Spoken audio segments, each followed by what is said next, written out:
TR07A0466 नाम्बारनि मालखुं बिसिंग मानखा गोबांमा रां मरकनि mobile phone Jatrapur थानानि police रांसाल सारिक जराब मालखुं बिसिंग मानमानि mobile फननि रांमारि 7 लाखनि अंगैमा नहनै खाकामुं जात्रापुर थानानि ओसि सितिकान्त बर्धन शाखा स्रांसाल सारिक दाम थाम ताममानि जराब सुनामुरा निसिमि बेलुनिया थांग्लाइसो क्लाइमा लाहार कतर तै क्लाइ थानानि नागा पॉइंट लाइमायागुलो साउथनि फासिं दय थांतंमानि मालखुं खुंसानो नुगै खा मिथिक जागलाइखा मोबाइल स्टाफ रक ओलो लगी लगी जात्रापुर थानानि ओसिनो कक्तमा रहरै ओसिनि तैफांबाय सब इन्सपेक्टर रमी अख्तर तै TSR रक कांस्टेबल रक कुरुम कोथमै आ मालखुंनो रिफ्रेक लाइखा तै थाना बाय 2 किलोमीटर हाय हाकचाल साउथ महेशपुर माइरंनि गोडाउन गानाव मोबाइल बक्स खिबिजाक बलं बिसिंग नुकलाइखा तै मालखुंनो 100 मीटर हाकचाल बेराय गलां लाइखा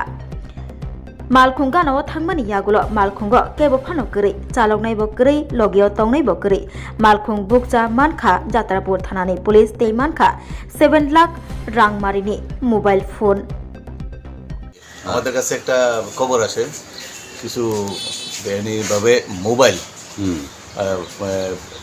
কেকেনগর রাস্তার দিকে ঢুকছে একটা গাড়ি নিয়ে। তো অ্যাকর্ডিংলি আমরা এই কেকেনগর এরিয়াতে সার্চ করলাম।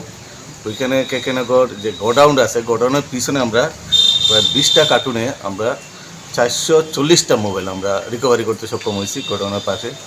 তো এইগুলা আমরা দেখলাম প্রায় বাজার মূল্য প্রায় 6 থেকে 7 লাখ টাকা হইবে এই মোবাইলগুলো বাজার মূল্য। এটা কবে ঘটনাটা? এটা আজকে বেলা 3টার দিকে। আজকে বেলা 3টার দিকে। তো মোবাইলগুলো আমরা সিজ করছি এবং এইগুলো আমরা ইনকোয়ারি চলছে এবং ইনকোয়ারি করে দেখা যাবে মোবাইলগুলো কোথায় যাবে এবং কোথা থেকে আসলো এবং কী কারণে এইগুলা কোন দিকে যাবে এগুলো আমরা খতিয়ে দেখছি। আমি তো যাত্রাপুর থানার ওসি। আমি ওসি যাত্রাপুর থানা এবং থানার স্টাফ সহ আমরা এই মালগুলা রিকভার করতে সক্ষম হয়েছি।